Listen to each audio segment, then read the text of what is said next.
Hello everyone, and welcome back to Age of Noob. Age of Empires 4 has been getting tons of updates lately, so we're back at it again to cover the new patch. Let's dive right in.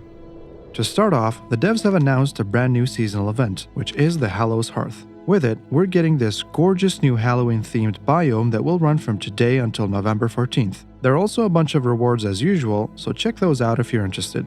As expected by now, the artists killed it again with the new biome, and my personal favorite are these pumpkins scattered around the map on sacred sites, relics, and markets. The trees, foliage, and water all look fantastic as they convey the lifelessness and spookiness of the biome pretty nicely while managing to look pretty at the same time. Big kudos to the devs, and I definitely recommend you folks to check it out while you can. Do keep in mind that the ranked season has been extended to November 13th, and only your highest rank will be considered for the end of season awards. Another important change has arrived for maps, as Hill and Dale and Wetlands have been added to the unranked map pool, unranked map downvotes increased from 5 to 7, and, of course, both 1v1 and team ranked get a new list of maps as seen on screen. Finally, the devs have mentioned that they've taken action to invalidate some actions that caused queue dodging. There are also a list of UI and UX changes, so check those out and linked below in the description if you're interested. Okay, with those out of the way, let's take a look at the new balance changes. Repairing gets a tweak as, although the base repair rate is slightly increased, the diminishing returns formula was adjusted to nerf mass repairs by about 5%. This change is meant as a slight nerf to stalling defenders who mass repair their trebuchets to buy time. Rams, on the other hand, get a late game nerf, as lightweight beam's attack speed bonus is reduced from 40% to 20%, and training time increased from 30 seconds to 40. On the other hand, bombards get a slight buff to their cost, down from 600 gold and 300 wood to 500 gold and 350 wood.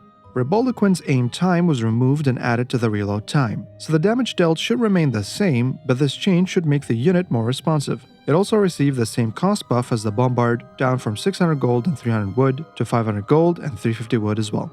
And finally, boiling oil gets a small buff, with its radius increased from 1 tile to 1.1 tiles. Alright, let's move on to Civ-specific changes now. Starting with the Abbasid Dynasty, composite bows was giving larger than intended attack speed bonus, and time between attacks increased from 1.12 to 1.25. The Chinese get a mechanic change, as supervising a building with multiple imperial officials no longer stacks the bonuses. Although it is currently still possible to have multiple imperial officials supervise a building at the same time, their bonuses will no longer combine, as the devs intend to entirely prevent multiple supervisors in a future update. The Delhi Sultanate gets an important buff, as the first madrasa built each game now grants 3 free scholars upon completion. This includes the Hisar Academy landmark, which also acts as a madrasa.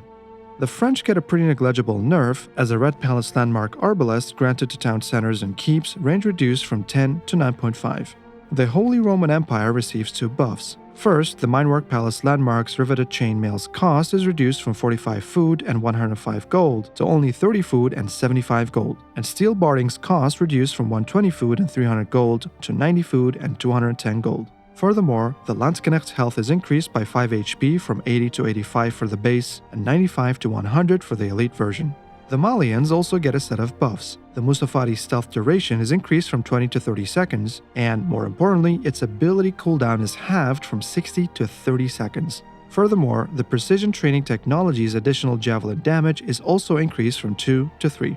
The Mongols get a brand new technology, which is the Pax Mongolica, available at the OVO in the Imperial Age. It costs 300 stone and 700 gold, and provides outposts with +3 fire armor and +30% HP. This technology also changes outposts visually to stone outposts, so you'll know when this is researched. Additionally, the Steppe Lancer upgrade is moved from the Imperial Age to the Castle Age, while the improved Steppe Lancer's upgrade remains in the Imperial Age. And finally, the double villager production cost is reduced from 150 to 125 stone. The Ottomans get a set of buffs as well, as the Istanbul Observatory landmark production speed bonus is increased from 60% to 100%. Furthermore, the Great Bombard's cost is reduced from 900 gold and 450 wood to 800 gold and 450 wood. Its population capacity is reduced from 4 to 3, and its attack speed is increased from 7.75 to 7.0. Great buffs for the Great Bombard. Also, the Great Bombard emplacement's cost is also marginally reduced from 250 gold and 500 stone to 250 gold and 400 stone as well. That said, the Sipahi gets a minor nerf, as their training time is increased from 28 seconds to 30. And finally, the Rus.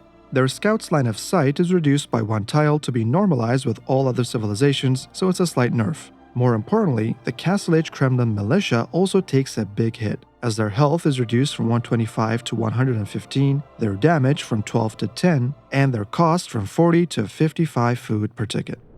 Well, that wraps up my summary of the new Halloween-themed patch in Age of Empires 4. As mentioned before, we will have new announcements every week regarding the newly announced civilizations, so be sure to subscribe to Age of Noob to not miss out on any of the timely coverage of the upcoming Sultan's Ascent DLC. As usual, many thanks to our members for their continued generosity, and please consider joining as a member as well if you'd like to support me further. Thank you. As always, thanks for watching everyone. Be sure to wage your battles amongst pumpkins in the upcoming weeks, and see you all in the next one.